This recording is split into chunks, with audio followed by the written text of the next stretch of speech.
আজকে আমরা ক্লাস 10 এর ভৌত বিজ্ঞানের একটা নতুন চ্যাপ্টার পর্যায় সারণী নিয়ে ডিসকাশন করব। পর্যায় সারণী ভৌত বিজ্ঞানের কেমিস্ট্রি পোরশনের আন্ডারে আসে। যারা যারা ক্লাস 11-12 এ সায়েন্স নিয়ে পড়বে বলে ঠিক করেছো তাদেরকে তো কেমিস্ট্রি রাখতেই হচ্ছে, আর যতদিন তোমরা কেমিস্ট্রি পড়বে পর্যায় সারণী কিন্তু পিছু ছাড়বে না। তাই জন্য পর্যায় সারণী চ্যাপ্টারটা কনসেপচুয়াল পয়েন্ট অফ ভিউ থেকে খুব ইম্পর্টেন্ট। আর এই কেমিস্ট্রি যে গোটা চ্যাপ্টারটা কতগুলো চ্যাপ্টারের উপরে পিলার হয়ে দাঁড়িয়ে আছে, মানে কতগুলো চ্যাপ্টার হচ্ছে কেমিস্ট্রির পিলার, তার মধ্যে ওই পিলার চ্যাপ্টারের মধ্যে পর্যায় সারণী হচ্ছে একটা চ্যাপ্টার। মানে পর্যায় সারণীকে তুমি কেমিস্ট্রির পিলার বলতে পারো। তাই জন্য কেমিস্ট্রি বুঝতে গেলে পর্যায় সারণী ভালো করে বুঝতে লাগবে। আবার ক্লাস 10 এর ভৌত বিজ্ঞানের কেমিস্ট্রি পোরশনে যে যে চ্যাপ্টারগুলো রয়েছে তার মধ্যে একটা কনসেপচুয়ালি ইম্পর্টেন্ট চ্যাপ্টার হচ্ছে পর্যায় সারণী। আর পর্যায় সারণী থেকে কিন্তু মাধ্যমিকে ভালো রকমের কোয়েশ্চেন আসে। তাই জন্য পর্যায় সারণী ক্লাস 10 এর একটা ইম্পর্টেন্ট চ্যাপ্টার হয়ে দাঁড়িয়ে যায়। যখন আমি স্কুল লেভেলে যখন পর্যায় সারণী প্রথম পড়েছিলাম আমার কিন্তু পড়তে ভালো লাগতো না। তারপরে যত আস্তে আস্তে বুঝতে থাকি চ্যাপ্টারের প্রতি একটা ভালোবাসা তৈরি হতে শুরু করে আর কি। তো প্রথমে তোমাদেরও বোরিং লাগবে, বোরিং না লাগার কিন্তু কোনো কথা নয়, বোরিং লাগতেই পারে। আমি বলবো একটু ধৈর্য দিয়ে মন দিয়ে শুনবে, আস্তে আস্তে ভালো লাগতে শুরু করবে, ঠিক আছে? এবারে আমাদেরকে বুঝতে হবে আমরা পর্যায় সারণীতে কি কি জিনিস নিয়ে আলোচনা করব, পর্যায় সারণীতে আমরা পড়তে কি চাইছি। আমি একটা উদাহরণ দিয়ে বুঝাই, তোমরা তাহলে ভালো করে বুঝতে পারবে। ধরো আমি তোমাদেরকে একটা কাজ দিলাম, একটা ক্লাসে সাপোজ করো 100 জন ছেলে মেয়ে রয়েছে। তোমাকে আমি বললাম যে 100 জন ছেলে মেয়ের প্রত্যেকের গুণগুলো তুমি একটা খাতায় লিখে পরে আমাকে দাও। মানে তোমাকে এমন একটা সিট বানাতে হবে, তোমাকে এমন একটা প্রজেক্ট বানাতে হবে বলতে পারো, যেখানে প্রত্যেকটি ছেলে মেয়ে কে খেলায় ভালো, কে ফুটবল খেলতে ভালোবাসে, কে ক্রিকেট খেলতে ভালোবাসে, কে এই খেতে ভালোবাসে, কে হচ্ছে তোমার সৎ, কে হচ্ছে অসৎ, কে শান্ত নয়, কে ভালো পড়াশোনা করে, কে ভালো পড়াশোনা করে না, এরকম একটা তোমাকে গুণের আকারে ছেলে মেয়েদেরকে তোমাকে ভাগ করতে হবে। এবার তুমি 100 জন একটা ছেলের নাম লিখলে তার এই গুণ রয়েছে, এরকম করে তুমি 100টা ছেলের নাম লিখলে। এখন 100টা ছেলের নিশ্চয়ই 10-12 রকম গুণ থাকবে। এখন প্রত্যেকটা ছেলের আলাদা আলাদা করে তুমি যদি নামটা লিখে দাও, আর প্রত্যেকটা ছেলে যদি 10টা করে গুণ যদি লিখতে থাকো, তাহলে এই যে 100টা ছেলে মেয়ের যে স্টাডি আমাকে করতে হবে সেটা তো করা অনেক কমপ্লিকেটেড হয়ে যাবে। কারণ 100টা আলাদা আলাদা ছেলের আলাদা আলাদা গুণ কিন্তু মনে রাখা আমার পক্ষে পসিবলই নয়। তাহলে তুমি যে স্টাডিটা করলে বা তুমি যে স্টাডিটা করে যে রিপ্রেজেন্টেশনটা আমাকে দিলে, সেই রিপ্রেজেন্টেশনটা অনেকটাই জটিল। মানে 100টা ছেলে মেয়েকে আলাদাভাবে স্টাডি করা আমার পক্ষে পসিবল নয়। তাহলে ব্যাপারটা সিম্পল করে যদি আমাকে রিপ্রেজেন্ট করতে হয়, তুমি কি করবে? তুমি কতগুলো গুণের তালিকা করবে, না কে খেলাতে ভালো, কে পড়াশোনাতে ভালো, কে গান করাতে ভালো, কে নাচ করাতে ভালো, কে নাটক ভালো করে, কে ভালো ছবি আঁকে, কে ভালো ফুটবল খেলে, কে ভালো ক্রিকেট খেলে, এরকম করে তুমি কতগুলো গুণের তালিকা তৈরি করলে। এবারে ধরো যারা যারা ক্রিকেট ভালো খেলে তাদেরকে তুমি একটা তালিকার আন্ডারে রাখলে, যারা যারা ফুটবল ভালো খেলে তাদেরকে একটা তালিকার আন্ডারে রাখলে, যারা যারা গান ভালো করে তাদেরকে একটা তালিকার আন্ডারে রাখলে, যারা যারা নাচ ভালো করে তাদেরকে একটা তালিকার আন্ডারে রাখলে। তাহলে এইরকম যদি ছক করে করে গুণের ভিত্তিতে যদি ছেলেগুলোকে ভাগ করো, তাহলে একটা চার্ট তৈরি হবে, যে চার্টের মাধ্যমে আমি পুরো সব ছেলে মেয়েদের মোটামুটি একটা আইডিয়া কিন্তু পেয়ে যাব। কি বললাম বুঝতে পারলে? তাহলে চার্ট তৈরি করাটা একটা ভালো পদ্ধতি একটা গোটা ক্লাসের ছেলে মেয়ে বা 100টা ছেলে মেয়েকে রিপ্রেজেন্ট করার জন্য। এবারে আমি যদি বলতে চাই যে ছেলেগুলোর গুণের মধ্যে কি সম্পর্ক রয়েছে, গুণের মধ্যে সম্পর্ক মানে তুমি লক্ষ্য করে দেখো, আমি একটা চার্ট তৈরি করিয়েছি, কে শান্ত, কারা কারা শান্ত, কারা কারা অশান্ত, কারা কারা খেলাধুলা করে, কারা কারা সারাদিন আড্ডা মারে। এবারে আমি বলতে পারি যারা হচ্ছে মন দিয়ে পড়াশোনা করে তারা শান্ত হবে, যারা যারা মন দিয়ে পড়াশোনা করে তারা সারাদিন নিশ্চয়ই আড্ডা মারবে না। তাহলে যারা ভালো পড়াশোনা করবে তাদের মধ্যে একটা কমন ধর্ম দেখা দেবে, যে ছেলেগুলি শান্ত হবে, ছেলেগুলি খেলাধুলা করবে, ছেলেগুলো নিশ্চয়ই আড্ডা মারবে না। আবার যারা যারা পড়াশোনায় ভালো হবে না তাদের মধ্যে কিছু কমন গুণ দেখা যাবে, ছেলেগুলি অশান্ত হবে, ছেলেগুলি সারাদিন রাস্তায় আড্ডা মেরে বেড়াবে, ছেলেগুলি উল্টাপাল্টা নেশার সঙ্গে যুক্ত হতে পারে, এইরকম ধরনের কিছু কমন বৈশিষ্ট্য থাকবে। তাহলে এখান থেকে বোঝা গেল জেনারেলি যারা শান্ত হবে তারা পড়াশোনা ভালো করবে। উদাহরণ দিচ্ছি, এবার এক্সেপশনাল কেস হতেই পারে, তুমি বলতেই পারো যে তুমি পড়াশোনায় ভালো কিন্তু তুমি শান্ত প্রকৃতির নও। আমি একটা জাস্ট উদাহরণ দিচ্ছি। তাহলে যারা যারা পড়াশোনাতে ভালো হবে দেখা গেছে তারা শান্ত হয়, তারা বাইরে বাজে আড্ডা কম মারে, ঠিক আছে। আর যারা যারা পড়াশোনা ভালো করে না, দেখা গেছে তাদের মধ্যে তারা বেশিরভাগটাই অশান্ত হয়, ছটপটে প্রকৃতির হয়, তারা বেশিরভাগ দিনটাই রাস্তাতে আড্ডা মেরে কাটায়। তাহলে এইরকম তুমি দেখতে পাবে যে গুণের মধ্যে কিছু সিমিলারিটিস খুঁজে পাওয়া যাচ্ছে। ঠিক সেরকম তোমাকে যদি আমি বলি, এটা আমি বলছি না, বিজ্ঞানীরা কি করলো, এই জগতে বা এই বিশ্বে যত রকমের এলিমেন্টস রয়েছে, যত রকমের মৌল রয়েছে, তাদের কেস স্টাডি করার চেষ্টা করেছিলেন বিজ্ঞানীরা। মৌল মানে কি? তোমাদের প্রথম মাথায় প্রশ্ন আসবে, মৌল কথাটির মানে কি? তুমি আমাকে মোবাইল স্ক্রিনে দেখছো, মোবাইলটা কোনো একটা জিনিস দিয়ে তৈরি। কি জিনিস দিয়ে তৈরি? না, সেটা একটা মৌল। আমি যে বোর্ডটাই লিখছি, এই বোর্ডটা ডিফারেন্ট ডিফারেন্ট মৌলের সমন্বয়ে তৈরি। এবারে ধরো তোমার বাড়িতে লোহার চেয়ার আছে, লোহাটা হচ্ছে একটা মৌল। তুমি যেখানে দাঁড়িয়ে আছো সেটা নিশ্চয় অনেকগুলো মৌলর সমন্বয়ে তৈরি। তুমি নিঃশ্বাস নিচ্ছ, তুমি অক্সিজেন নিচ্ছ, তুমি কার্বন ডাই অক্সাইড ছাড়ছো, অক্সিজেন হচ্ছে একটা মৌল। কার্বন ডাই অক্সাইডে কার্বন হচ্ছে একটা মৌল, অক্সিজেন হচ্ছে একটা মৌল। তুমি জল পান করছো, H2O, হাইড্রোজেন হচ্ছে একটা মৌল, অক্সিজেন হচ্ছে একটা মৌল। তাহলে ডিফারেন্ট মানে তুমি যা কিছু দেখছো তা কিছু না কিছু মৌলের সমন্বয়ে তৈরি। এবারে বিজ্ঞানীরা দেখলেন, মানে এখনো পর্যন্ত আজকের দিনে দাঁড়িয়ে এই বিশ্বে মোট 118টা মৌল এখনো পর্যন্ত আবিষ্কৃত হয়েছে। এখন বিজ্ঞানীরা চেষ্টা করলেন যে 118টা মৌলের কার কি কি ধর্ম রয়েছে। এবার ধরো কোনো একটা মৌলের সঙ্গে অক্সিজেনের বিক্রিয়া করাবো। এবার ধরো 118টা মৌল আছে, আমি যদি বলি এই 5টা মৌলের সাথে অক্সিজেনের বিক্রিয়া করাবো, অক্সিজেনের বিক্রিয়াটা কি রকম ধরনের হবে, কি রকম যৌগ তৈরি করবে। ধরো আরো আমি সেখান থেকে 10টা মৌল বের করলাম, তাদের সঙ্গে হাইড্রোজেনের বিক্রিয়া ঘটাবো। হাইড্রোজেনের বিক্রিয়ার ফলে যে যৌগ তৈরি হবে তাদের নেচার কিরকম হবে। তো আমি ইন্টারেস্টেড বিভিন্ন মৌলের গুণগুলো বা বৈশিষ্ট্যগুলো বা ভৌত ধর্মগুলো বা রাসায়নিক ধর্মগুলো স্টাডি করতে আমার ইচ্ছে করছে, বা বিজ্ঞানীরা চেষ্টা করলেন যে এই যে 118টা মৌল আছে তাদের ভৌত ধর্ম এবং রাসায়নিক ধর্মগুলো স্টাডি করব। এখন 118টা মৌল আলাদা আলাদা করে তার কি কি ভৌত ধর্ম রয়েছে, তার কি কি রাসায়নিক ধর্ম রয়েছে, কার আকার কি রকম, কার তড়িৎ ঋণাত্মকতা কত, কে হাইড্রোজেনের সঙ্গে বিক্রিয়া করে কি রকম কি যৌগ তৈরি করে, কে অক্সিজেনের সঙ্গে বিক্রিয়া করে কি রকম কি যৌগ তৈরি করে, কাকে আকরিক হিসাবে পাওয়া যায়, কারা হচ্ছে ক্ষারীয়, কারা হচ্ছে। তো এই ধরনের যে বৈশিষ্ট্যগুলো সেটা আমাকে স্টাডি করতে হবে। এখন 118টা মৌলের স্টাডি করা আলাদাভাবে কি আমার পক্ষে পসিবল? ব্যাপারটা অনেকটাই জটিল হবে। তাই জন্য বিজ্ঞানীরা চেষ্টা করলেন যে এই 118টা মৌলকে যদি গুণের ভিত্তিতে ভাগ করে ছকের আকারে যদি প্রকাশ করা যায়। বিজ্ঞানীরা চেষ্টা করলেন যে এই যে 118টা মৌল আছে তাদেরকে গুণের ভিত্তিতে বা ধর্মের ভিত্তিতে একটা ছকের আকারে প্রকাশ করবে। আর এই যে ছকের আকারে প্রকাশ করা হচ্ছে সেটাকেই পিরিয়ডিক টেবিল বলছে। এবার আজকের দিনে তুমি যে মডার্ন পিরিয়ডিক টেবিল দেখছো, আমি একটা পিরিয়ডিক টেবিল তোমাকে দেখাচ্ছি, দাঁড়াও।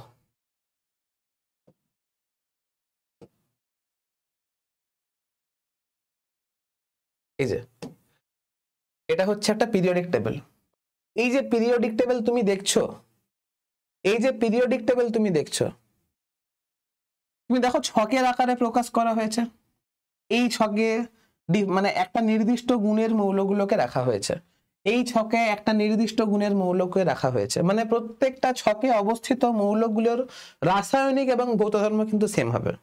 এবারে আমি যদি এই ছকটা যদি বুঝতে পেরে যাই, আচ্ছা এই ছকে অবস্থিত মৌলগুলোর এই গুণ থাকবে, এই ছকে অবস্থিত মৌলগুলোর এই গুণ থাকবে, মানে এর গুণ যা হবে এটার গুণ যা হবে এটার গুণ তাই হবে, এটার গুণ তাই হবে, এটার গুণ তাই হবে।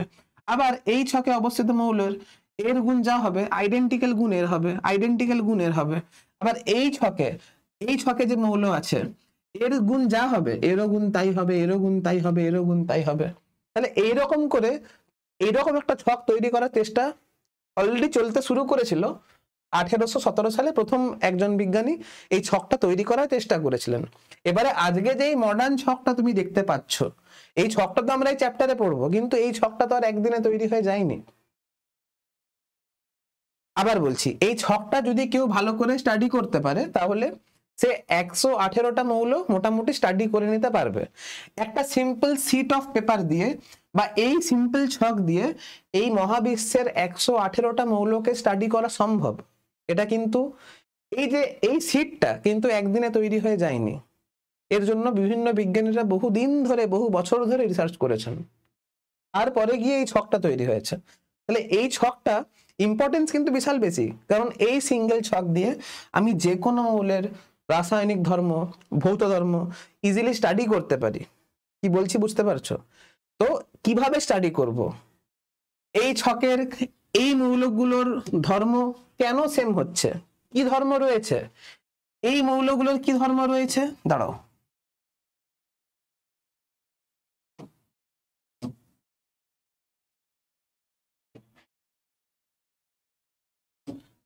এই মৌলগুলো, দাঁড়াও,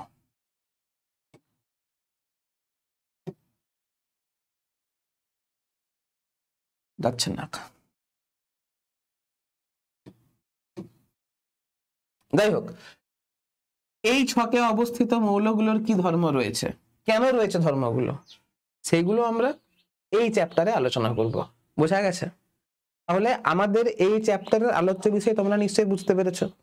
এবারে এই যে ছকটা তৈরি হলো, এই ছকটা তো একদিনে তৈরি হয়ে যায়নি। এই ছকটা তৈরি করতে বিজ্ঞানীদের বহুত সময় লেগে গেছে। তার হিস্টোরিক্যাল ব্যাকগ্রাউন্ড কি আছে, কোন বিজ্ঞানী প্রথম কাজ শুরু করেছিলেন, ওই বিজ্ঞানী যে কাজটা শুরু করলেন তার থিওরিতে কি কোনো ব্যর্থতা দেখা গেছিল? যদি দেখা গেছিল তাহলে সেই ব্যর্থতাগুলো কি ছিল, সেই ব্যর্থতাটা তার পরের বিজ্ঞানী কিভাবে সলভ করলেন, তারপরে আস্তে আস্তে সলভ করার মাধ্যমে বিভিন্ন বিজ্ঞানীরা বিভিন্ন থিওরি দিয়ে আজকের এই পিরিয়ডিক টেবিলটা তৈরি করেছেন। তো ফার্স্টে আমরা হিস্টোরিক্যাল ব্যাকগ্রাউন্ড দেখব, এই যে আজকের পিরিয়ডিক টেবিল সেটা কিভাবে এলো, কোন কোন বিজ্ঞানীরা কাজ করেছিলেন, কোন কোন বিজ্ঞানী কি কি থিওরি দিয়েছিলেন, সেগুলো নিয়ে আলোচনা করব। তারপরে হিস্টোরিক্যাল ব্যাকগ্রাউন্ড যখন জানা হয়ে যাবে, তারপরে এই টেবিলটা নিয়ে বিস্তারিত আলোচনা করা হবে। ঠিক আছে? তো আশা করছি তোমরা ইন্ট্রোডাকশনটা পিরিয়ডিক টেবিলের বুঝতে পেরেছো। এবারে আমরা হিস্টোরিক্যাল ব্যাকগ্রাউন্ডে যাই। তাহলে এই যে বিভিন্ন মৌলগুলোকে স্টাডি করা হবে, এই প্রবলেমটাকে মানে কিভাবে স্টাডি করবে, একটা টেবিলের মাধ্যমে বানিয়ে, মানে একটা টেবিল বানানোর চেষ্টা করছিল যাতে করে ডিফারেন্ট মৌলগুলোকে স্টাডি করা ইজিলি পসিবল হয়। তাহলে এই প্রবলেমটাকে সলভ করতে হবে। আগে তো এরকম টেবিল ছিল না, তোমাকে আলাদা আলাদা করে প্রত্যেকটা মৌলের ধর্মগুলোকে মুখস্থ করতে হতো, প্রত্যেকটা ধর্মের মৌলগুলোকে স্টাডি করতে হতো। তাহলে সেই সমস্ত মৌলগুলোকে এক কাছে করার জন্য এই যে এই যে প্রবলেম হচ্ছে, আলাদা আলাদা করে করতে হচ্ছে, মনে থাকছে না, ব্যাপারটা কমপ্লিকেটেড হচ্ছে, ব্যাপারটাকে সিম্পল ভাবে রিপ্রেজেন্ট করতে হবে, তাহলে একটা প্রবলেম সলভ করতে হবে। এই প্রবলেমটাকে সলভ করার দৌড়ে যে প্রথম পা, যে বিজ্ঞানীটা প্রথম পা দিয়েছিলেন তার নাম হচ্ছে ডোবেরাইনার। এখানে লেখা আছে ডোবেরাইনারের ত্রয়ী সূত্র। অনেক বইয়ে ডোবেরাইনার লেখা আছে, অনেক বইয়ে ডোবেরিনিয়ার লেখা আছে। এরপর বিদেশি বিজ্ঞানী তো, এরপর যে যেমন করে পারো উচ্চারণ করবে, তোমাদের বই দেখবে যে কি উচ্চারণ আছে। আমি ডোবেরাইনার বলে উচ্চারণ করি, অনেকে ডোবেরিনার বলে উচ্চারণ করে। ঠিক আছে? তো সবদিকে প্রথম যে বিজ্ঞানী এই ফিল্ডে কাজ করেছিলেন তার নাম হচ্ছে ডোবেরাইনার। তার সূত্র হচ্ছে ডোবেরাইনারের ত্রয়ী সূত্র। আমি ডোবেরাইনারের ত্রয়ী কথাটা লিখেছি, ডোবেরাইনারের ত্রয়ী সূত্র। আমি কি বললাম, আজকের দিনে এই পৃথিবীতে মোট 118টি মৌল রয়েছে। ডোবেরাইনার যখন 1817 খ্রিস্টাব্দে এই সূত্রটি আবিষ্কার করেছিলেন বা এই সূত্রটা যখন দিয়েছিলেন, তখন কিন্তু 118টা মৌল কিন্তু আবিষ্কৃত হয়নি। তার সময়ে কিন্তু 118টা মৌল ছিল না, তার সময় মনে হয় 63টা মৌল ছিল। ঠিক আছে? এবারে তিনি কি করলেন, তিনি দেখছেন যে আমাকে মৌলের ভৌত এবং রাসায়নিক ধর্মগুলোর মধ্যে সম্পর্ককে খুঁজে বার করতে হবে। তো তিনি কি সূত্র দিলেন, তিনি এক্সপেরিমেন্ট করে কি দেখলেন, তিনি দেখলেন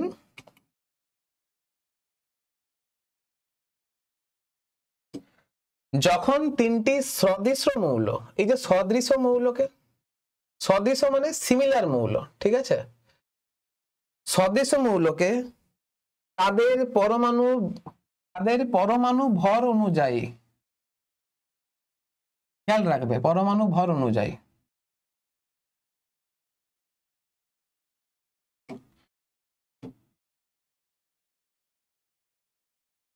যখন তিনটি সদৃশ মৌলকে তাদের পরমাণু ভর অনুযায়ী ক্রমবদ্ধ করা হয়, তখন মাঝের মৌলটির পারমাণুর ভর প্রথম ও তৃতীয় মৌলটির গড়ের সমান হয়। মাঝের মৌলটির পরমাণুর ভর তৃতীয় মৌলটির গড়ের সমান হয়। খেয়াল রাখবে কি বললাম, বুঝতে পারলে? যখন তিনটি সদৃশ মৌলকে তাদের পরমাণুর ভর অনুযায়ী ক্রমবদ্ধ করা হয় তখন মাঝের মৌলটির পরমাণুর ভর প্রথম ও তৃতীয় মৌলটির গড়ের সমান হয়। আমি ব্যাপারটাকে এক্সপ্লেন করছি। তুমি তিনটে সদৃশ মৌলকে রাখছো, তিনটে সদৃশ মৌলকে নিচ্ছ এবং সেই তিনটে সদৃশ মৌলকে তাদের পরমাণুর ভর অনুযায়ী সাজাচ্ছ।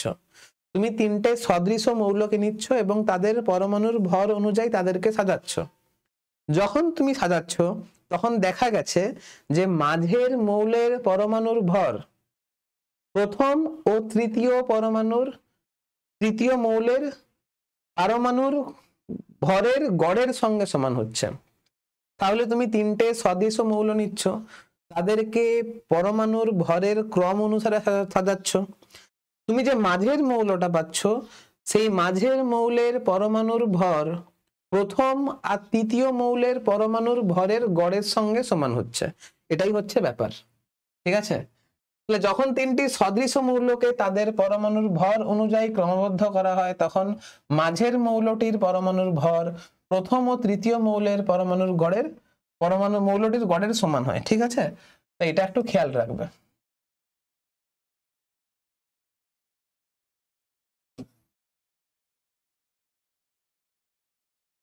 বাস, উদাহরণ নেওয়া হয়েছে। কি উদাহরণ আছে দেখো, লিথিয়াম, সোডিয়াম আর পটাশিয়াম এই তিনটে হচ্ছে সমধর্মী মৌল। লিথিয়াম, সোডিয়াম আর পটাশিয়াম এরা হচ্ছে সদৃশ মৌল। লিথিয়াম, সোডিয়াম আর পটাশিয়াম এরা হচ্ছে সমধর্মী মৌল। এবারে এদেরকে সাজাবো পরমাণুর ভরের ক্রম অনুসারে, সাজাবো। এবার দেখো এই যে লিথিয়াম পরমাণুর ভর এটা হচ্ছে 7, এটাকে বাংলা অক্ষরে 7 লেখা আছে, আমি ইংরেজিতে লিখে দিই, এটা হচ্ছে 7। সোডিয়াম পরমাণুর ভর এটা হচ্ছে তোমার 23। পটাশিয়াম পরমাণুর ভর হচ্ছে 39। এটা কি বলছে? মাঝের মৌলটির পরমাণুর ভর প্রথম আর তৃতীয় এদের মৌলের ভরের গড়ের সঙ্গে সমান হবে। তাহলে 7 আর 39-এর গড় যদি করি 7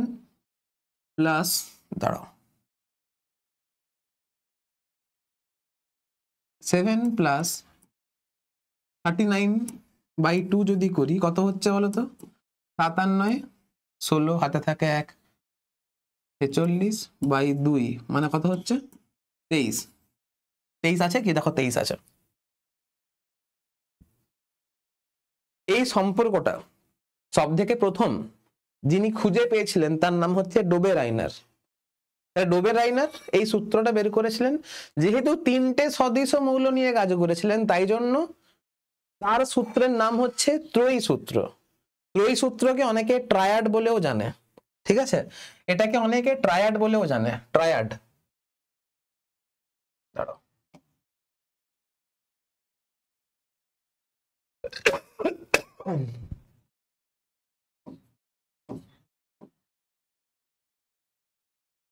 ট্রায়াড, এটাকে অনেকে ট্রায়াড বলেও জানে, ঠিক আছে?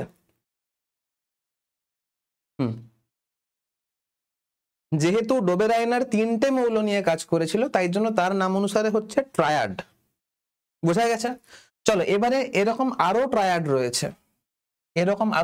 রয়েছে, যেমন ক্যালসিয়াম, স্ট্রনসিয়াম আর বেরিয়াম এরা হচ্ছে প্রত্যেকেই ক্ষারমাটি ধাতু বা ক্ষার মৃত্তিকা ধাতু। ইংরেজিতে বলা হয় অ্যালকালাইন আর্থ এলিমেন্ট। ক্ষার মানে হচ্ছে অ্যালকালাইন, মাটি বা মৃত্তিকা মানে হচ্ছে আর্থ, আর ধাতু মানে মেটাল। তাহলে ক্যালসিয়াম, স্ট্রনসিয়াম আর বেরিয়াম এরা তিনজনই হচ্ছে সদৃশ মৌল। এদেরকে ক্ষারমাটি ধাতু বলা হয়। কেন বলা হয় সেটা আমরা মডার্ন পিরিয়ডিক টেবিলে পড়বো, ঠিক আছে? এখন এই তিনটে মৌল হচ্ছে সদৃশ মৌল। এদেরকে পরমাণুর ভর অনুসারে সাজাবো। দেখো ক্যালসিয়ামের ভর কত, 40, যেহেতু বাংলায় লেখা আছে আমি লিখে দিচ্ছি, দাঁড়াও 40। এটা হচ্ছে 88/88, এটা হচ্ছে 137। তুমি যদি গড় করো এখন 40 প্লাস 137/2 যদি করো কত হচ্ছে, 7 3 4 7, 177/2 কত আসছে? এটা আসছে তোমার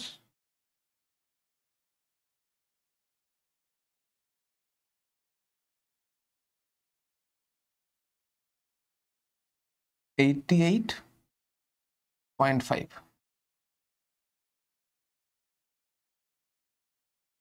ভালো করে লিখে দাও।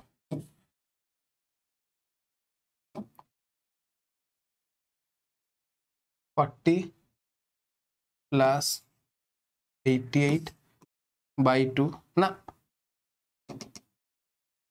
137/2 মানে এটা হচ্ছে 771/2, 88.5, যেটা 88-র কাছাকাছি আসছে, 88-এর কাছাকাছি আসছে। তাহলে এটাও মোটামুটি একটা মিল পাচ্ছি আমি। এবারে আরো 3 ধরনের মৌল যাদের মধ্যে সিমিলারিটিস রয়েছে, সেটা হচ্ছে ক্লোরিন, ব্রোমিন আর আয়োডিন। এদেরকে হ্যালোজেন মৌল বলা হয়। হ্যালোজেন মৌল কেন বলা হয় সেটা আমরা আধুনিক পর্যায় সারণীতে ডিসকাশন করব। এখন ঘটনা হচ্ছে, যখন ডোবেরাইনার এই সূত্রটা দিয়েছিলেন তখন কিন্তু এই মৌলগুলো আবিষ্কার হয়নি, পরে আবিষ্কার হয়েছে। এবং দেখা গেছে যে এই 3টে মৌল কিন্তু ডোবেরাইনারের ত্রয়ী সূত্রকে ফলো করছে। এবারে তুমি যদি এর গড় করো, তুমি গড় দেখতে পাবে 135.5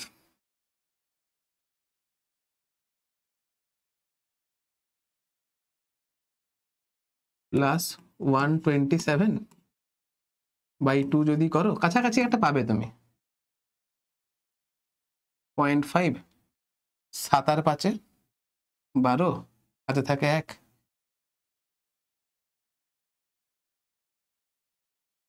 2 আর 3 5 আর 1 6, 162.5/2 মানে এটা হচ্ছে 81.25। এটা আসছে তোমার 81.25, যেটা 80-র কাছাকাছি, না 80-র কাছাকাছি হচ্ছে, ঠিক আছে?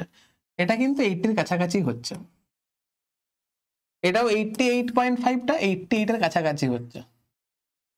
কি বললাম বুঝতে পারলে? তাহলে এইগুলো মোটামুটি ডোবেরাইনারের ত্রয়ী সূত্রকে মোটামুটি ভাবে মেনে চলছে। এবারে এর গুরুত্ব কি? ডোবেরাইনারের ত্রয়ী সূত্র ছিল পর্যায় সারণীর বিকাশের প্রথম ধাপ। যেহেতু এই বিজ্ঞানী প্রথম কাজ করেছিলেন, তাই জন্য স্বাভাবিক প্রথম ধাপ তো ইনি দিয়েছিলেন।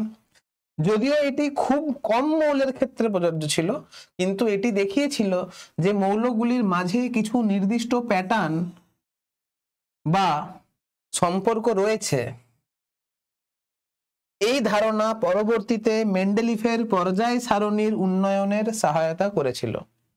প্রথম কথা, ডোবেরাইনার যেহেতু প্রথম সূত্রটা দিয়েছিল, তাই জন্য তার কাজটা পর্যায় সারণীর বিকাশের ক্ষেত্রে ছিল প্রথম ধাপ, পয়েন্ট নাম্বার 1।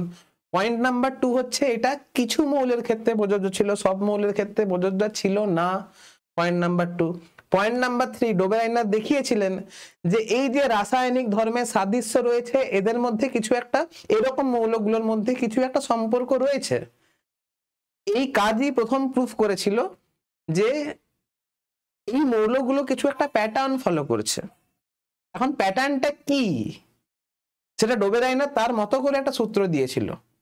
যদিও এই সূত্র ঠিক নয়, পরবর্তীকালে বিজ্ঞানীরা অন্য সূত্র আবিষ্কার করেছিলেন, কিন্তু যেহেতু একটা যে সম্পর্ক রয়েছে, এই আইডিয়াটা সব থেকে প্রথম কিন্তু ডোবেরাইনারই দিয়েছিল, ঠিক আছে? তো এই ধারণা পরবর্তীতে মেন্ডেলিফের পর্যায় সারণীর উন্নয়নে সহায়তা করেছিল। বাস, যথেষ্ট হয়ে গেল, ঠিক আছে? দাঁড়াও। নেক্সট উপসংহার বলছে এই ত্রয়ীগুলোর মধ্যে মৌলগুলোর রাসায়নিক বৈশিষ্ট্য একরকম ছিল, যা প্রমাণ করে যে মৌলগুলোর মধ্যে কিছু সম্পর্ক রয়েছে। বারবার ধরে এই সম্পর্কটা খেয়াল করো, সম্পর্ক রয়েছে। এই ধারণাটা সব থেকে প্রথম ডোবেরাইনার কাজ করেছিল বলে এই প্যাটার্নটা, কিছু একটা প্যাটার্ন রয়েছে, এটা বিজ্ঞানীদের মাথায় স্ট্রাইক করেছিল। ডোবেরাইনার তার মতো করে একটা প্যাটার্ন দিয়েছিল, যদিও সেই প্যাটার্নটা ভুল ছিল, সব মৌলের ক্ষেত্রে এই প্যাটার্ন ফলো করছিল না, কিন্তু তার কাজ এটা প্রমাণ করে দিয়েছিল যে এই ধর্মগুলোর মধ্যে কিছু একটা মানে মৌলগুলোর মধ্যে কিছু তো একটা প্যাটার্ন রয়েছে, যে প্যাটার্নটা খুঁজে বের করতে হবে। তাহলে একটা যে প্যাটার্ন রয়েছে, এই যে কাজ একটা পাওয়া গেল, সেটা কিন্তু তার কাজের মাধ্যমে সেটা প্রুফ হয়েছে। ঠিক আছে, তবে এই নিয়ম, এই যে বললাম না, এই নিয়ম সকল মৌলের ক্ষেত্রে প্রযোজ্য ছিল না, সকল মৌলের ক্ষেত্রে প্রযোজ্য ছিল না, এই প্যাটার্নটা সকল মৌলের ক্ষেত্রে প্রযোজ্য ছিল না। তাই এটি পরবর্তী সময়ে আরো উন্নত শ্রেণীবিন্যাসের মাধ্যমে প্রতিস্থাপিত হয়। স্বাভাবিক, এই যে প্যাটার্নটা সেটা সব মৌলের ক্ষেত্রে প্রযোজ্য ছিল না, তাই জন্য দরকার ছিল একটা নতুন থিওরি, নতুন প্যাটার্ন। তাই জন্য পরবর্তীকালে আরো বিজ্ঞানীরা মডার্ন থিওরি দিয়েছিল, পরবর্তীকালে এই প্যাটার্নটা কিন্তু আর ফলো করেনি, এই প্যাটার্নটা অন্য কোনো প্যাটার্ন দিয়ে প্রতিস্থাপিত হয়েছে, অন্য কোনো প্যাটার্ন দিয়ে রিপ্লেস করা হয়েছে। ঠিক আছে, এবারে যে সমস্ত মৌল ত্রয়ী গঠন করতে পারে না, সবাই ত্রয়ী গঠন করেনি, ডোবেরাইনার মোটামুটি 4টে ট্রায়াড ফর্ম করতে পেরেছিল, 4টে ট্রায়াড ফর্ম করতে পেরেছিল। ওই 4টে ট্রায়াড গুলো এখানে দেখো দেখিয়েছি আমি, এইরকম 4টে ট্রায়াড, এই 4টে ট্রায়াড ফর্ম করতে পেরেছিল। কোনটা ট্রায়াড? যে মৌলগুলো এইরকম ভাবে রিপ্রেজেন্ট করা হচ্ছে, যে মৌলগুলোকে এরকম ভাবে রিপ্রেজেন্ট করা হচ্ছে, সেগুলো একমাত্র ট্রায়াড গঠন করতে পেরেছিল। ঠিক আছে, এবার দেখো কি কি মৌল, লিথিয়াম, সোডিয়াম আর পটাশিয়াম, এরা ট্রায়াড গঠন করতে পেরেছে। ক্যালসিয়াম, স্ট্রনসিয়াম আর বেরিয়াম, এরা ট্রায়াড গঠন করতে পেরেছে। এটা এটা এটা মোটামুটি ট্রায়াড গঠন করতে পেরেছে, মানে ট্রায়াড লটাকে মোটামুটি মেনে চলেছে। তারপরে আছে এটা এটা এটা, এরা ট্রায়াড গঠন করতে পেরেছে। বাদবাকি মৌলগুলো কিন্তু ট্রায়াড গঠন করতে পারেনি, তাই জন্য ডোবেরাইনারের ত্রয়ী সূত্র কিন্তু ফেল করে গেছে। কি বললাম বুঝতে পারলে? এবারে যেটা দেখতে হবে সেটা হচ্ছে কারা কারা ট্রায়াড গঠন করতে পারেনি। কার্বন, নাইট্রোজেন আর অক্সিজেন, এদের কিন্তু রাসায়নিক ধর্ম এবং ভৌত ধর্মে কিন্তু কোনো মিল নেই। নাইট্রোজেন, কার্বন, নাইট্রোজেন, অক্সিজেন, এদের মধ্যে কিন্তু এরা সদৃশ মৌল নয়। তা সত্ত্বেও মাঝের যে পরমাণু, এই পরমাণুর ভর এই দুটোর গড়ের সঙ্গে সমান হচ্ছে। ডোবেরাইনার বলেছিল যে প্রথম আর তৃতীয় মৌলের ভরের গড়, প্রথম আর তৃতীয় মৌলের পরমাণুর ভরের গড় মাঝেরটার সঙ্গে সমান হবে তাদের ক্ষেত্রেই যারা সদৃশ হবে বা যাদের ভৌত এবং রাসায়নিক ধর্মগুলো আইডেন্টিক্যাল হবে। কিন্তু এরা ট্রায়াড গঠন করছে, কিন্তু এরা আইডেন্টিক্যাল নয়, তারা নিশ্চয়ই ডোবেরাইনারের ত্রয়ী সূত্র এদের ক্ষেত্রে প্রযোজ্য হয়নি।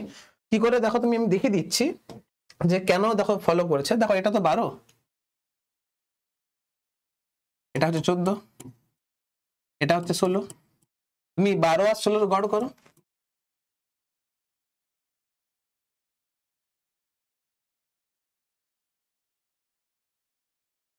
হচ্ছে।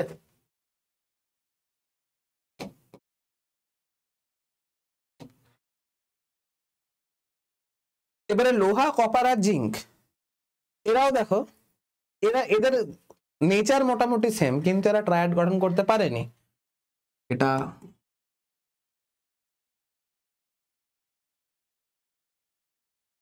(56, 63.5), এটা হচ্ছে 65। প্রথম আর তৃতীয়ের যদি গড় করো 56 প্লাস 65/2, এর মানটা 63.5 এর সঙ্গে সমান নয়, তাহলে ট্রায়াড গঠন কিন্তু হচ্ছে না। ঠিক আছে,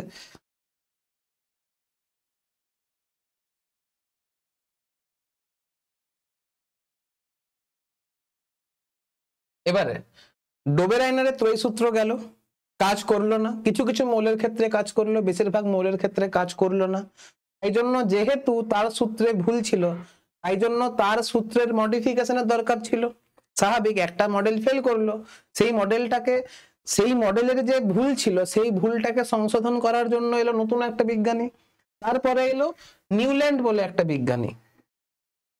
তিনি যখন সূত্র দিয়েছিলেন তখন সাল ছিল 1865, সেটাও অনেক আগে। 1865, এটা 2025, 1865 হিসাব করে দেখে নাও কত বছর আগে। তখনও কিন্তু 118টা মৌল আবিষ্কার হয়নি, তখনও 63টা মৌলই আবিষ্কৃত ছিল। ঠিক আছে, সার্চ করে দেখে নিতে পারো, আমার ডেটা হয়তো মিস্টেক হতে পারে। তো তিনি কি দেখলেন, তিনি প্রথম কি কাজ করলেন, তিনি মৌলগুলোকে সাজাচ্ছেন পরপর। মানে ডোবেরাইনার কি করেছিল, ডোবেরাইনার করেছিল যে রাসায়নিক ধর্মে, ভৌত এবং রাসায়নিক ধর্মে মিল আছে এরকম তিনটে মৌলকে পরমাণুর ভরের ক্রম অনুসারে সাজিয়েছিল।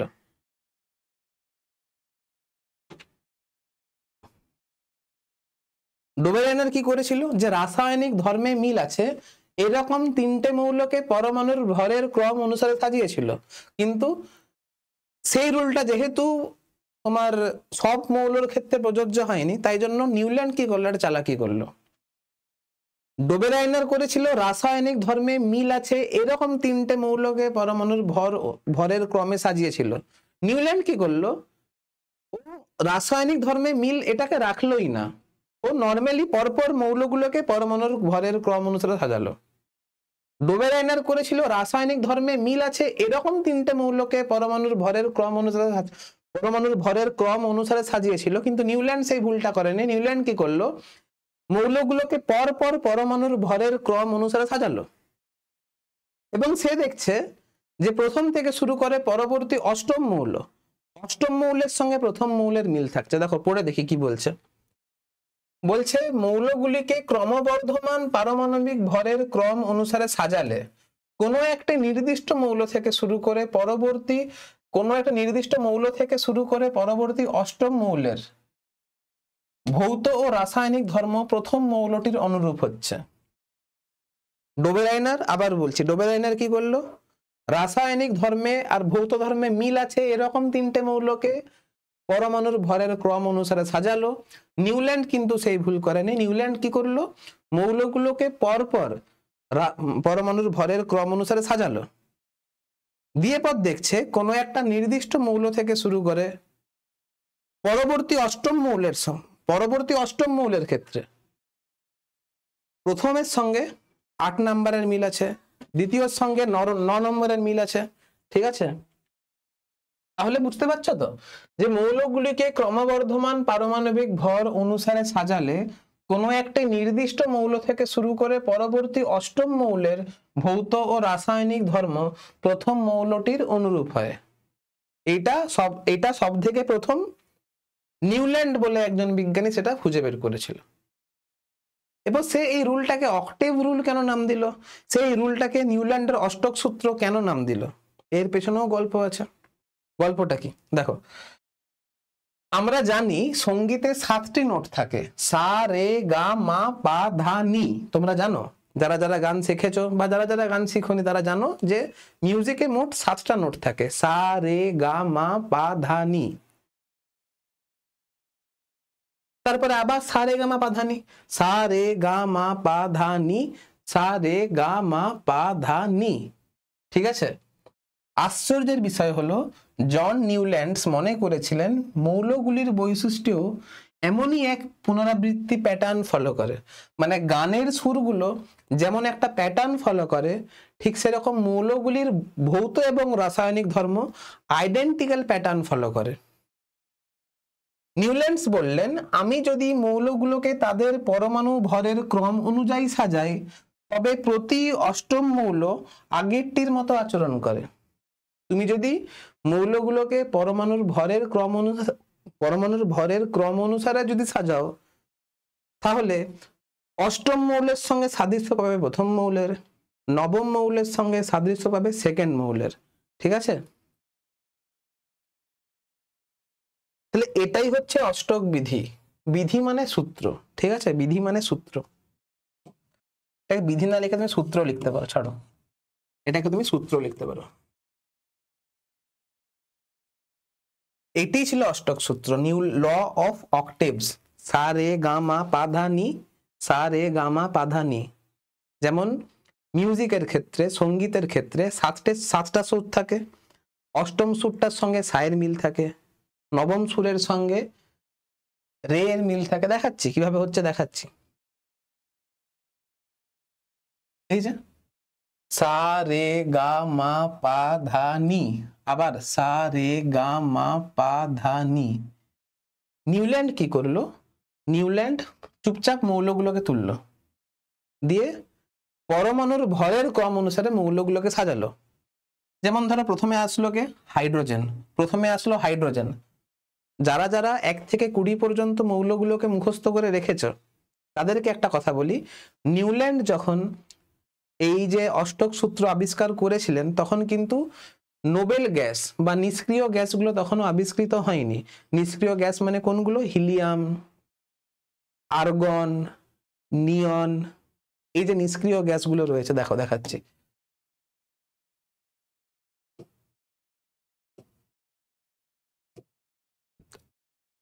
নিষ্ক্রিয় গ্যাস মানে হচ্ছে এই যে হিলিয়াম, এই যে নিয়ন। বড় করে দেখানো যেতে পারে? হ্যাঁ, এই তো। নিষ্ক্রিয় গ্যাস মানে হচ্ছে এই যে হিলিয়াম, তারপরে নিয়ন, এই যে আর্গন, তারপরে ক্রিপ্টন, তারপরে জেনন, তারপরে রেডন। এগুলো কিন্তু যখন নিউল্যান্ড অষ্টক সূত্র দিয়েছিলেন তখন কিন্তু আবিষ্কৃত হয়নি। আবার বলছি, নিউল্যান্ড যখন অষ্টক সূত্র দিয়েছিলেন তখন এই যে নিষ্ক্রিয় মৌল বা নিষ্ক্রিয় গ্যাস, বা তুমি বলতে পারো কি বলে এগুলোকে, নিষ্ক্রিয় মৌল, নিষ্ক্রিয় গ্যাস, হ্যাঁ নিষ্ক্রিয় গ্যাস, এগুলো কিন্তু আবিষ্কৃত হয়নি। হিলিয়াম, নিয়ন, আর্গন, ক্রিপ্টন, জেনন, রেডন, এগুলো কিন্তু আবিষ্কার তখনও পর্যন্ত হয়নি। তাই জন্য তুমি নিউল্যান্ডের অষ্টক সূত্রে দেখবে যে প্রথমে আছে হাইড্রোজেন, তারপরে হিলিয়াম হওয়ার কথা, কিন্তু যেহেতু হিলিয়াম আবিষ্কার হয়নি, তারপরে একদম চলে এলো লিথিয়ামে, তারপরে এলো বেরিলিয়ামে, তারপরে এলো বোরনে, কার্বনে, নাইট্রোজেনে, অক্সিজেনে। ফ্লুরিন ছিল কিন্তু নিয়ন তারপরে ছিল না, এই নিয়নটা আবিষ্কৃত হয়নি। তাই জন্য ফ্লুরিনের পরে আবার চলে আসবে sodium, magnesium, aluminium, silicon, phosphorus, sulphur, chlorine, argon কিন্তু হবে না। তারপরে একদম আবার আসবে পটাশিয়াম, ক্যালসিয়াম। এই জিনিসটা কিন্তু অষ্টক সূত্রতে ছিল। কেন ছিল? কারণ হিলিয়াম, নিয়ন, আর্গন, ক্রিপ্টন, জেনন, রেডন এগুলো তখনকার দিনে আবিষ্কার হয়নি। এবারে তুমি দেখো এই যে হাইড্রোজেন, এই যে হাইড্রোজেন,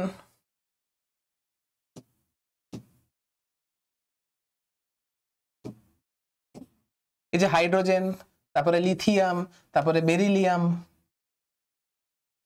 এটা বোরন হবে অ্যাকচুয়ালি, এটা বোরন হবে। Boron, carbon, nitrogen, oxygen, fluorine. তারপরে ওই যে বললাম তৈরি হয়নি আমার এখানে নিষ্ক্রিয় গ্যাস তৈরি হয়নি, তার জন্য একদম তারপরে সোডিয়াম চলে এলো। কি বললাম বুঝতে পারলে?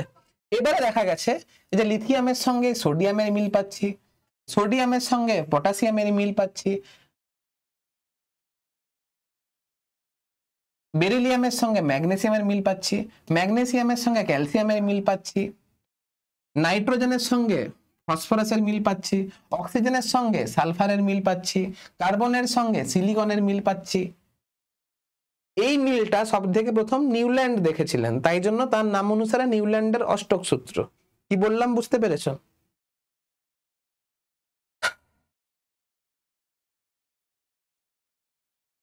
বাস। এবারে নিউল্যান্ডের অষ্টক সূত্রে সীমাবদ্ধতা ছিল কিছু। কি সীমাবদ্ধতা ছিল?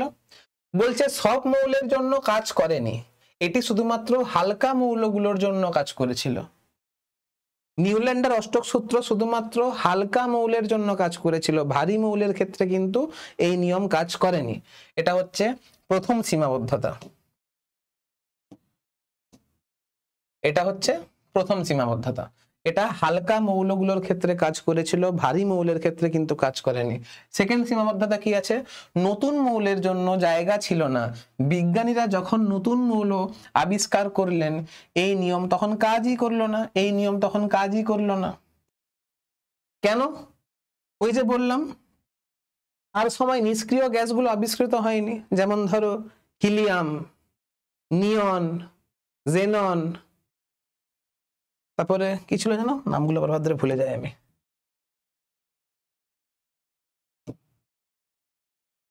হিলিয়াম, নিয়ন, আর্গন, এই যে এইগুলো যে আবিষ্কার হবে, এই যে এইগুলো যে পরে আবিষ্কার হলো, এইগুলো তার টেবিলে কোথায় স্থান পাবে?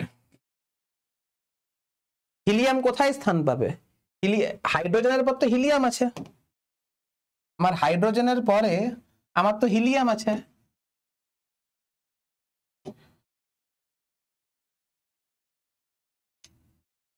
এই হিলিয়ামটাকে আমি কোথায় রাখবো? এই হিলিয়ামটাকে আমি কোথায় রাখবো? দেখা যাচ্ছে না।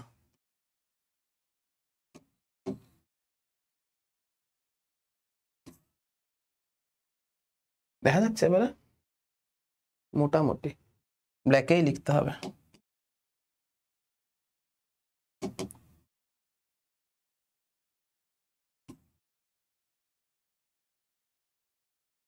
দেখা যাচ্ছে না। এবারে যে হিলিয়াম আসবে, এই হিলিয়ামটাকে আমি কোথায় লিখবো? জায়গা ছাড়া আছে হিলিয়ামের জন্য, জায়গা ছাড়া নেই। তারপরে নিয়ন, ফ্লুরিনের পরে নিয়ন আসবে, নিয়নটাকে আমি কোথায় রাখবো? জায়গা ছাড়া আছে, জায়গা ছাড়া নেই। তখন তো নিষ্ক্রিয় মৌলগুলো আবিষ্কার হয়নি, কিন্তু তারপরে যখন নিষ্ক্রিয় মৌলগুলো যখন আবিষ্কৃত হলো, তখন এই টেবিলে জায়গা যেহেতু নেই, কোথায় রাখবো আমি? রাখার তো কোনো উপায় নেই। তাই জন্য পরবর্তীকালে যে মৌলগুলো আবিষ্কার হলো সেগুলো কিন্তু তার টেবিলে স্থানই পেল না। তাই জন্য লেখা আছে নতুন মৌলের জন্য জায়গা ছিল না। বিজ্ঞানীরা যখন নতুন মৌল আবিষ্কার করলেন, এই নিয়ম কাজই করলো না। 3 নাম্বার পয়েন্ট কি? ভারী মৌলগুলোর নিয়ম ভাঙলো। এই যে বললাম নিউল্যান্ডের অষ্টক সূত্র শুধুমাত্র হালকা মৌলের জন্য প্রযোজ্য ছিল, ভারী মৌলের জন্য প্রযোজ্য ছিল না। ভারী মৌলগুলোর নিয়ম ভাঙলো। ভারী মৌলগুলোর ক্ষেত্রে প্রতি অষ্টম মৌল এইরকম বৈশিষ্ট্য দেখায়নি। ভারী মৌলগুলোর ক্ষেত্রে প্রতি অষ্টম মৌল এইরকম সূত্র দেখায়নি। জেনারেলি এটা ক্যালসিয়াম পর্যন্ত এই সূত্র মেনে চলছিল, তারপরে কিন্তু মানেনি। ঠিক আছে, এবার তুমি বলবে স্যার এখানে ক্যালসিয়ামের পরে, এই যে ক্যালসিয়াম, এই ক্যালসিয়ামের পরে তো আরো মৌল রয়েছে। এই যে এই ক্যালসিয়ামের পরে তো এখানে আরো মৌল দিয়েছেন। তুমি দেখো magnesium, aluminium, silicon, phosphorus, sulphur, এগুলো কিন্তু পরপর আছে। ক্যালসিয়ামের পরে কি ক্রোমিয়াম আছে? ক্যালসিয়ামের পরে কি ক্রোমিয়াম আছে? নেই। তাই জন্য একদম ডিটো এই সূত্র মানছিল ক্যালসিয়াম পর্যন্ত, এইগুলো আর কিন্তু মেনে চলেনি। তাই জন্য ভারী মৌলের ক্ষেত্রে এই নিয়ম কিন্তু প্রযোজ্য হচ্ছিল না। ভারী মৌলের ক্ষেত্রে পরবর্তী অষ্টম মৌল প্রথম মৌলের সঙ্গে মিল দেখাচ্ছিল না। তাই জন্য লেখা আছে ভারী মৌলগুলোর এই নিয়ম ভাঙলো। ভারী মৌলগুলোর ক্ষেত্রে প্রতি অষ্টম মৌল একই রকম বৈশিষ্ট্য দেখায়নি। তারপরে কি আছে? গ্যাসীয় মৌলগুলোর অবস্থান ছিল না। তিনি যখন এটি প্রস্তাব করেন তখন নোবেল গ্যাস, এই যে হিলিয়াম, নিয়ন, আর্গন আবিষ্কারই তখন হয়নি। আর পরবর্তীকালে যখন আবিষ্কার হলো তখন এই যে আবিষ্কৃত মৌলগুলো তার টেবিলে ফিটই করলো না। ঠিক আছে, নিউল্যান্ডের অষ্টক সূত্র হয়ে গেল। এবারে আসছে মেন্ডেলিফের পর্যায় সূত্র। এক সেকেন্ড, কতক্ষণ হয়েছে আজকে? আজকে আর বেশিক্ষণ পড়াবো না, তাড়া আছে। তো আজকে এতটা পর্যন্ত থাক।